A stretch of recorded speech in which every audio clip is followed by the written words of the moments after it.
За време на кампањата, подпредседателката Камала Харис го истакнува своето искуство како обвинителка, окружен обвинител и државен обвинител во Калифорнија. I walked underground tunnels between the United States and Mexico. Одев во подземните тунели меѓу САД и Мексико со службениците за спроведување на законот. Гонев транснационални банди, наркокартели и трговци со луѓе кои нелегално влегуваа во нашата земја. Ги гонев случај по случај и ги добив случаите. Додека беше на функцијата, поранешниот председател Доналд Трамп изгради повеќе од 80 километри нов граничен зид, ја намали годишната граница за прием на бегалци на историско најниско ниво и спроведе политика што ги одвојува децата од нивните родители. Овој ноември американскиот народ ќе го спореди ова и ќе каже: главната за границата Харис направи ужасна работа. Вие сте срам за нашата земја. Отпуштена сте. Имиграцијата е жешко прашање на овие председателски избори. Истражувањето на Советот на Чикаго покажа дека 50% од испитаниците велат дека голем број мигранти е заканена за САД.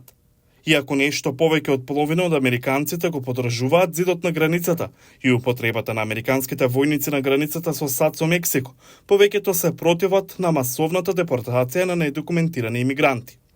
Со оглед на тоа што Конгресот не успеа да ја усвои реформата за имиграција, нацијата останува зависна од извршните активности и прописи без оглед на тоа кој е на функцијата. Со политичко окружување во кое се наоѓаме, тоа е тешко место бидејќи извршните действија секогаш ќе бидат предмет на тужби, а ние имаме Конгрес кој не е подготвен да действува. Харис вети дека ќе го подржи законодавството за безбедност на границата, нагласувајќи улогата на Трамп околу двопартискиот предлог закон во Сенатот.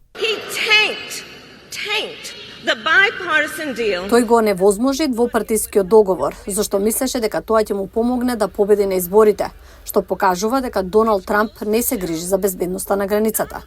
Тој се грижи само за себе. Значи, еве го моето ветување за вас. Како председателка, ќе го вратам законот за безбедност на границата, што Доналд Трамп го повлече и ќе го потпиша. Републиканските сојузници на Трамп го повикаа да се фокусира на областите каде што веруваат дека има предност пред Харис, особено за имиграцијата. Тој продолжува да повикува на депортација на мигранти без документи и ја критикува администрацијата на Бајден и Харис дека има, како што вели, политика на отворени граници. Со вашиот глас, инфлацијата ќе престане и легални странци ќе бидат вратени назад. Мораме да ги спречиме. Дали видовте што таа рече сега? Имавме многу добра граница, одлична. Тие има најлошата граница во историјата на светот.